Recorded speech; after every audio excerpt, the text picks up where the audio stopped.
discuss the concept on the properties of mixtures. Now when we talk about the mixtures, the basic difference between the mixture and the compound is that in the case of compounds we have a fixed proportion. That means the proportion of water is always fixed, like H2O, it is always fixed in the form of 1:8. But in the case of mixtures, the proportion of the substances which are being mixed together is not same. That is, the proportion is different. Like in the if I take 3 examples, the first example is I am mixing sugar with water. In this case, if I take a beaker and I have water in it, I can add even 10 spoons of sugar and even I can add 20 spoons of sugar. So this entirely depends on the person who is making the mixture. But in the case of water, the mixture is always have to be the same, that is the ratio of 1:8.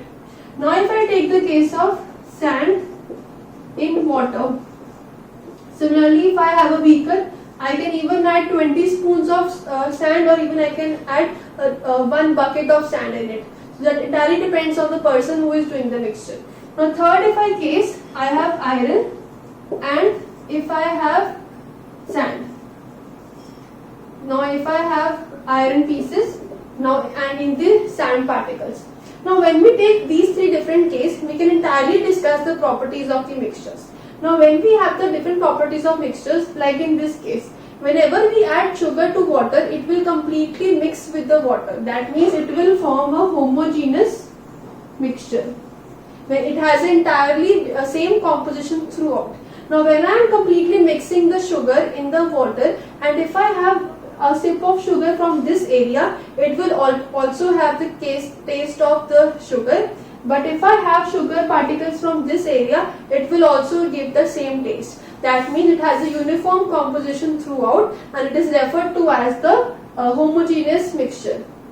But in the case of sand and water, because as you know sand is very heavy, so it will try to settle at the bottom of the beaker. Now when you take a compound, if you take a spoon from the upper part, it will have more of water and less of sand.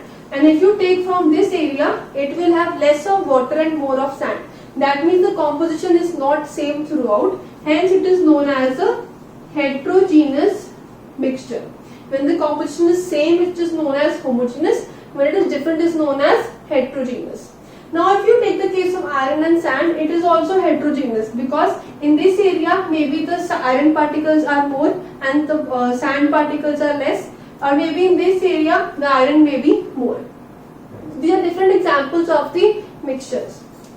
Now when you are making a mixture, the energy which is being used is not liberated. That means neither there is release of energy, neither there is absorption of energy, like we had in the case of compound. In the compound there was either release of energy or the absorption of energy, but in the case of mixtures there is neither release nor there is absorption of any energy, because it is done with the help of a hand, and there is no need of any energy in it. And third is the case of separation. So when you want to separate the constituents of the mixture, you can easily do with the help of the physical methods. Like for example, if you want to separate sugar from the water, you can easily do with the help of evaporation. In the evaporation, the water will evaporate and the sugar particles will be left behind. This is actually a physical method. Like in the case of sand and water, it can easily be done with the help of filtration.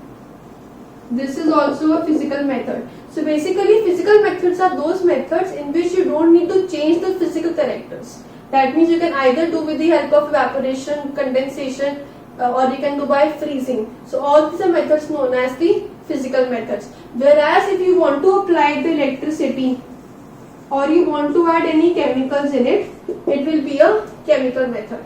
Like we use these methods in case of the compounds, in case of the mixtures we generally use the physical methods. Now if we have the case of iron and sand, we can easily separate them with the help of a magnet, because the iron particles will be attracted towards a magnet and you can separate the iron, and then left behind will be the sand particles. Now this was the concept on the properties of mixtures. We have discussed the important types of mixtures. Then we have discussed their properties, like the properties of homogeneity, the property of heterogeneous mixtures, and how you can separate all these types of mixtures. And you have to understand that in the formation of mixtures, there is no release of energy and there is no absorption of energy at all. This was the case in the compounds, because whenever you have to form a compound, like you have to form carbon dioxide, there is always release of energy, and the ratio of the compounds is always fixed. The ratio of the mixtures is always different. This was the concept on properties of mixtures.